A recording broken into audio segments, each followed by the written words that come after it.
Hello everyone, అందరూ ఏం చేస్తున్నారు? ఇప్పుడు నేను చూపించే ఒక విచిత్రమైన వస్తువుని చూడండి. యాక్చువల్గా ఇది సేజ్. ఇదే మన ఇంట్లోని నెగిటివ్ ఎనర్జీని తొలగిస్తుంది అని అంటారు. నేను ఒక సైడ్ కాల్చున్నాను. మనం కొంచెం కాల్చి చివర దాంతో ఆ పొగతోటే ఇల్లంతా మనం తిరిగితే ఏమవుతుందంటే నెగిటివ్ ఎనర్జీ అనేది తగ్గుతుందని అంటారు. కొంచెం కాస్ట్ అనమాట ఇది. అదే ప్లాంట్ ఇప్పుడు మీకు చూపించేది సేజ్ ప్లాంట్. నేను కొన్నాను అన్నాను కదా, యాక్చువల్గా 2 కుండీల్లో వేసాను, 2 ప్లాంట్లు కొన్నాను. సో అది మీరు ఫస్ట్ టైం చూస్తున్నారా? ఈ మొక్క గురించి ఏంటి కనుక్కోండి ఒకసారి, మీరు గూగుల్ చేసి చూడండి, మీకు తెలుస్తుంది. అది సేజ్. అండ్ నేను రావి చెట్టు వేశాను కదా, అవి బాగా పొడవుగునింది, కట్ చేశాను. రావి ఆకులకి అదేంది బ్లాక్గా డాట్స్గా ఏదో వచ్చింది, అందుకోసమని కట్ చేశాను. ఇప్పుడు బాగా మంచిగా చిగుళ్ళిచ్చుకుంటూ వచ్చింది. ఇది సేజ్ ప్లాంట్ అనమాట. ఇంకొక కుండీలో కూడా వేస్తున్నాను, మళ్ళీ చూపిస్తాను అది. సో రావి చెట్టు, ఇంకా కాకర చెట్టు వస్తుంది. మేడి చెట్టు నుంచి కాకర చెట్టు వస్తుంది. ఇంక ఇటు సైడ్ అంతా ఏమున్నాయంటే శనగలు వేస్తున్నాను.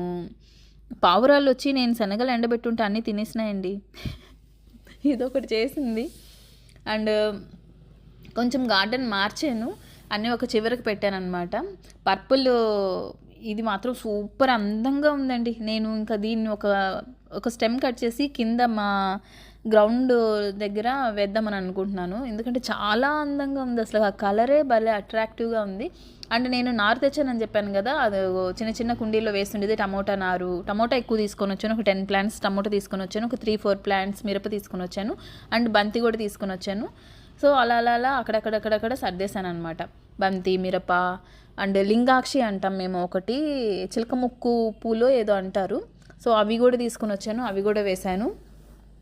ఇవి వచ్చి తెలుసు కదా మల్బరీ. ఈ చిన్న చెట్లకి బాగా కాయలు వేసేస్తున్నాయండి. ఒక చెట్టుకి అయితే పిందెల మీద ఉంది, ఇంకొక చెట్టు అయితే కొంచెం కలర్ కూడా మారింది, రోజ్ కలర్లో వచ్చున్నాయి.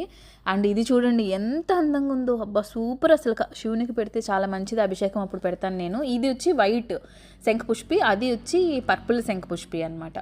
ఈ బ్యూటిఫుల్ ఫ్లవర్స్ ఏంటో కనుక్కోండి, మీరు చూసారు ఎప్పుడైనా? ఇవి బంగాళదుంప ఫ్లవర్స్ అనమాట, చాలా అందంగా ఉన్నాయి.